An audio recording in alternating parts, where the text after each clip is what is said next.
You've probably heard of an API before, but let's unpack what that really means. So, it's an acronym, like you might have guessed, and it stands for Application Protocol Interface, which is really just a fancy way of saying it defines how one technology can communicate with another technology.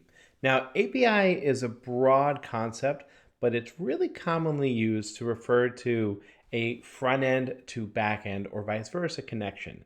It's kind of the glue that allows data to move to the front end when it needs to and get returned to the back end to do all of that CRUD activity that we've already learned about. So let's take a look at our example here. We've got our sign up form, and it's a classic form. You've got your name, your email, your password, so you can fill out this information, and the front end is taking care of all of that interactivity.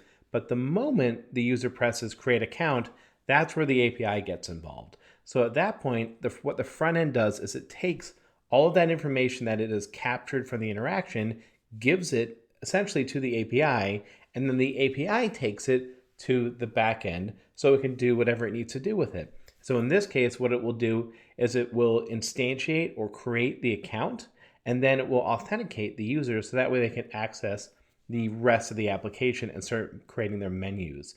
And so the API there, notice what it was doing. It was sitting between the front end and the back end, taking the information that it needed and giving it to the right place. So APIs, you can think of them as like the glue between our front end and back end.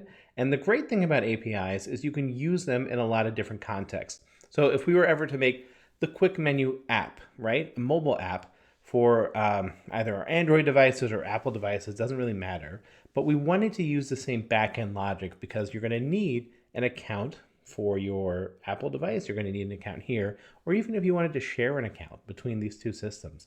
How could we do that? There are different code bases. Can we share a backend? And the answer is yes. With an API, you can share that bridge layer, that middle layer between your front end and your back end, and use different front ends or client or production environments with the same data layer. And that's where APIs get really powerful. They allow us to reuse back-end concepts so that way we can have really, really different experiences on the front end.